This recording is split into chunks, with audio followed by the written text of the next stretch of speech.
Artist, Siblings, Visionaries. The Lives and Loves of Gwen and Augustus John by Judith Mackrell, read by Deryn Edwards. In memory of Anna Perring and June Mendoza. Author's note and acknowledgements. In writing this double biography of Gwen and Augustus John, I have chosen to focus not only on their art and on their individually remarkable stories, but also on the complexities of their sibling relationship. A relationship that ranged from profound intimacy through periods of mutual exasperation to moments of outright antagonism.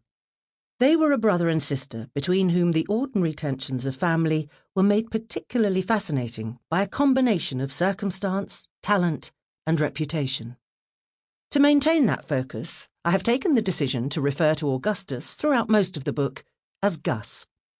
As an adult, he preferred to be known as Augustus or simply John. Gwen, however, was one of the very few who continued to use his childhood diminutive, and I have adopted this particular marker of their sibling bond as a way of keeping it at the forefront of my narrative. My work on artists, siblings, visionaries has been assisted and inspired by other biographers and scholars. All are listed in the bibliography, but I would especially like to acknowledge Michael Holroyd, Mary Taubman, Cecily Langdale, Sue Rowe, Lycia Foster, and David Boyd Haycock for their stellar, groundbreaking research. I would also like to honour Ceridwen Lloyd Morgan for her edited collection of Gwen John's letters and notebooks, and Rebecca John and Michael Holroyd for their edited collection of Ida John's letters. During the course of my writing, I have been given generous support and assistance by several people. Cecily Langdale was very kind in offering me her thoughts on Gwen John. Anthony Doffey and Caroline Cuthbert were very generous in relating their experience of handling Gwen's estate, and I owe a special debt to Marie-Louise Lebon for facilitating our conversations. Thanks also to Ariane Banks for introducing me to the John family, who have kindly given permission for me to quote from the correspondence of Augustus, Gwen and Ida John, and to Matthew Meadows, David Weller, and Deborah Crane for reading and commenting on the manuscript in its early draft. I received particular help from the superb archivists at the National Library of Wales, and am grateful for their additional permission in quoting from the Johns' archives.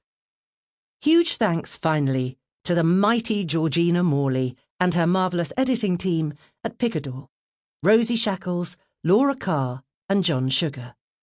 To Penelope Price for her patient and eagle-eyed copy editing, to Nicole Foster and Kate Behrens for their equally meticulous proofreading, to Sarah Herrera for the comprehensive index, and to Tiana Jane Dunlop for designing such a clever and compelling cover.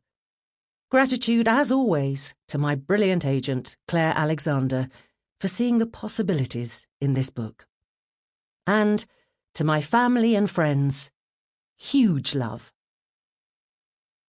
Introduction. In November 1985, 2 exhibitions opened in Manchester, which had the symbolic effect of a family reunion.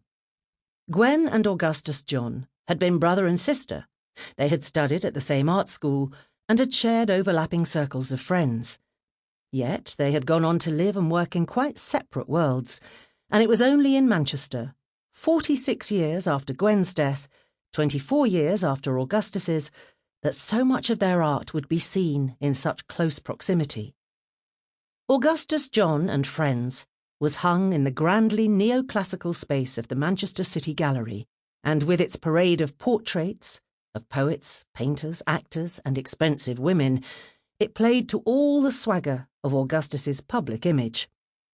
Gwen John, An Interior Life, was, by contrast, everything its title intimated. Housed within the cool grey space of the Athenaeum, the paintings and drawings were not only smaller, but their palette was more muted, their forms and atmosphere more quietly strange.